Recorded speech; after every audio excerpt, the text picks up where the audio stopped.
예전 보고서에서 장수연구소라는 업체에서 나온 방자유기볼이라는 제품을 다룬 적이 있습니다. 물그릇에 유기조각을 넣기만 해도 살균 소독 효과가 있어서 물때가 안 생긴다 라고 하는 제품이었습니다. 요즘에도 저희가 다뤘던 장수연구소 업체뿐만 아니라 비슷한 제품을 비슷하게 홍보하는 업체들도 많습니다. 당시 저희는 전문기관의 실험을 의뢰했었습니다. 그리고 차이가 없다, 큰 효과를 모르겠다 라는 결론을 내렸습니다. 그런데 얼마 전 장수연구소에서 저희 실험 방식에 문제가 있었다 라고 하면서 정식으로 이 일을 제기해 왔습니다. 그래서 업체와 만나서 직접 다시 실험해 봤습니다. 결론.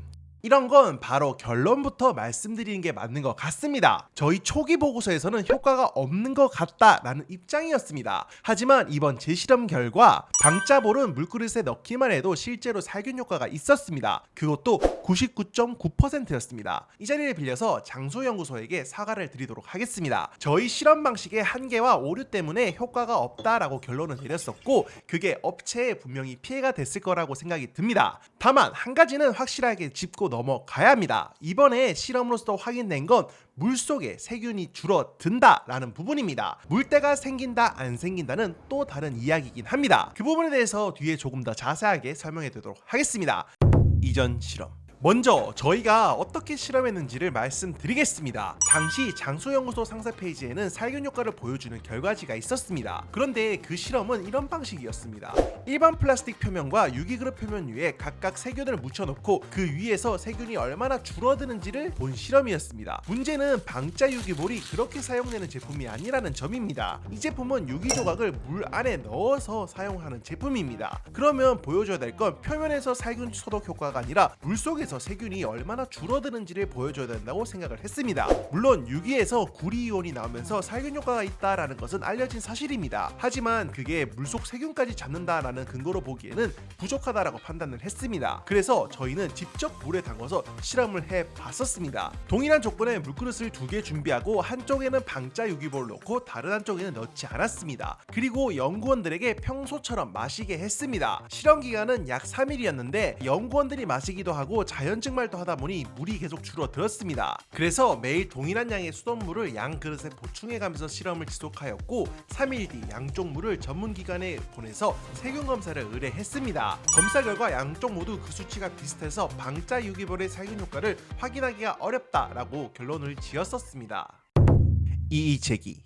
그러던 어느 날 장수연구소에서 저희에게 정식으로 연락이 왔습니다. 사실 저희도 영상을 올리다 보면 종종 항의 메일을 받습니다. 그런데 보통은 이런 식입니다. 신고하겠습니다. 법적 조치를 하겠습니다. 영상을 내리세요. 이런 식으로 거의 협박에 가깝게 연락이 옵니다. 심지어는 광고를 줄 테니 영상을 좀 내려주세요 라는 연락도 받은 적이 있습니다. 그런데 장수연구소는 완전히 달랐습니다. 어떤 부분이 잘못됐는지 왜 잘못됐는지 조목조목 짚어가면서 반론을 보내주셨습니다. 읽으면서도 저희도 이거는 좀 일리가 있는데 싶었습니다. 지적은 크게 2가지였습니다. 첫째, 실험 중에 매일 수돗물을 보충한 부분입니다. 수돗물에는 염소가 들어있기 때문에 매일 새로운 수돗물을 보충하면 방자유기볼을 넣은 그릇과 안 넣은 그릇의 살균 효과를 제대로 비교하기가 어렵다는 지적이었습니다. 듣고 보니까 맞는 말이었습니다. 두 번째는 마케팅 부분입니다. 이전 보고서에서 장수연구소가 방자유기볼을 넣으면 음수량이 늘어난다라는 식의 마케팅을 하고 있다라고 말을 했었고 실제로 측정해보니까 음수량이 늘어나는 것 같진 않다라고 보고서에서 말을 했었습니다. 그런데 장수연구소는 그런 마케팅을 한 적이 없다라고 합니다. 자극적인 마케팅 없이 오로지 품질로만 승부하고 싶다라고 해서 오히려 체험단이 그런 표현을 쓰면 수정 요청까지 보냈다고 했습니다. 이 부분은 저희가 실제로 업체와 함께 크로스 체크를 해가면서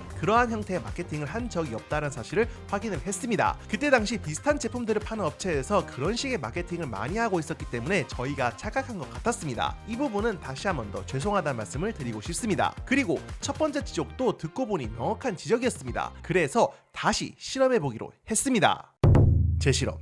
장수연구소와 직접 만나 실험을 함께 설계했고 KCL이라고 하는 공인시험기관에 의뢰를 했습니다. 많은 분들이 아시겠지만 많은 업체에서 상세 페이지나 홍보용으로 사용하는 실험 결과지는 어느 정도 결과를 정해놓고 의뢰하는 경우가 많습니다. 하지만 이번 실험은 저희가 설계 단계부터 같이 참여를 했었고 KCL 연구원분들도 이렇게 설계하면 결과가 안 좋게 나올 수도 있다 라고 미리 말씀을 해주셨습니다. 그런데도 장수연구소에서는 강력한 자신감을 보이면서 그대로 진행을 하자고 하셨습니다. 수백만 20만 원이나 되는 실험 비용도 장수연구소에서 부담을 했습니다. 동일한 용기에 수돗물 250ml를 넣고 양쪽에 동일한 양의 균을 접종하고 한쪽에는 방자유기별을 넣고 다른 한쪽에는 넣지 않았습니다. 그리고 24시간 동안 그대로 두고 균이 얼마나 줄어드는지 측정을 해봤습니다. 측정 결과 아무것도 넣지 않은 그릇은 처음 2만 마리 정도였던 균이 1만 마리 정도로 자연 감소를 했었고, 방자유기볼을 넣은 곳은 2만 마리에서 10마리 미만까지 줄어들었습니다. 확실히 살균 효과가 있었습니다. 다만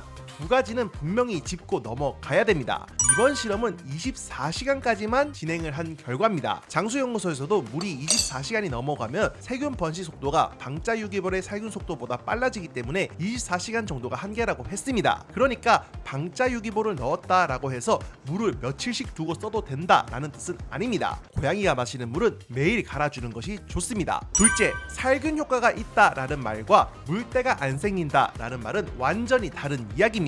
물그릇에 끼는 하얀 물때의 원인은 여러 가지입니다. 수돗물에 들어있는 칼슘, 마그네슘과 같은 미네랄이 굳어서 생기는 경우도 있고, 고양이가 그루밍한 입으로 물을 마시면서 침 속에 있던 단백질이 그릇에 남는 경우도 있습니다. 그리고 세균이 만드는 미끌미끌한 막 등 다양한 원인으로 물때가 만들어집니다. 그런데 이번 실험으로 확인한 균은 황색포도상구균, 살모넬라균, 내장균으로 식중독이나 감염을 일으키는 균들입니다. 사실 이 세 가지 균은 항균 실험에서 일반적으로 사용되는 대표적인 균주입니다. 이 세 가지 균에서 결과가 확인되면 다른 일반적인 균에서도 두루 적용한다라고 해석할 수도 있습니다. 물론 미끌거리는 세균마가 일으키는 것은 이것과는 다른 균입니다. 하지만 이번 실험 결과를 보면 그 균에도 일반적으로 효과가 있다라고 볼 수도 있습니다. 그래서 저희도 직접 써보면서 확인을 해보고 싶었습니다. 이번 보고서를 준비하면서 제품을 다시 구매해서 자체적으로 재실험을 했습니다. 수돗물을 사용하지 않고 정수물을 보충해가면서 3일간 실험해본 결과 방자유기볼을 넣은 쪽이 안 넣은 쪽보다 미끌거림이 덜 생기긴 했습니다. 다만 3일이 넘어가는 시점부터는 양쪽 모두 미끌거리는 물때가 생기긴 했습니다. 그리고 그릇에 끼는 하얀 물때는 처음에 말씀드린 것처럼 세균 문제가 아니라 미네랄이나 침 속의 단백질 같은 원인이 더 큽니다.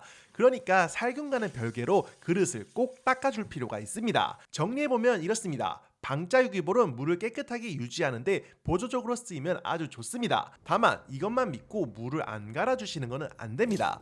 물을 자주 갈아주고 그릇 세척은 필수라고 생각이 듭니다. 마무리. 이번 보고서를 작성하면서 방자유기볼 2세대 제품을 직접 구매해서 실사용해 봤습니다. 이전 제품과 다르게 유광 처리가 되어 있어서 훨씬 더 좋게 느껴졌습니다. 이번에 저희가 본 장수연구소는 제품 품질에 자부심을 가지고 만드는 업체처럼 보여졌습니다. 자극적인 마케팅 없이 품질로만 승부를 보겠다라는 분들이었고, 결과가 어떻게 나올지도 모르는 실험에도 자비로 수백만 원을 들어서 응해 주셨습니다. 저희가 앞전 보고서에서 효과가 없는 것 같다, 또 자극적인 마케팅 하는 것 같다 라고 말씀드려서 피해를 준 부분이 있어서 작게나마 이렇게 홍보를 한번 해보고 싶었습니다. 마지막으로 다른 업체분들에게도 한 말씀을 드리고 싶습니다. 저희가 고양이 연구소라는 컨셉이긴 하지만 사실 고양이 연구원을 두고 고양이 용품을 재밌게 소개하는 평범한 유튜버일 뿐입니다. 항상 최선을 다하고 있긴 하지만 실수도 있을 수 있고 오류도 있을 수가 있습니다. 다만 저희 영상 흐름상 업체의 비판적인 내용이 들어갈 수가 있습니다. 이번처럼 그 내용이 잘못된 부분이 있다면 알려주시면 저희가 확인해보고 잘못이 맞다면 수정하고 정정하도록 하겠습니다. 그럼 이번 수정 보고서를 끝까지 봐주신 모든 분들에게 감사드리며 다음번 보고서는 방묘문 비교 분석 보고서로 찾아오도록 하겠습니다. 그러면 끝! 뿅!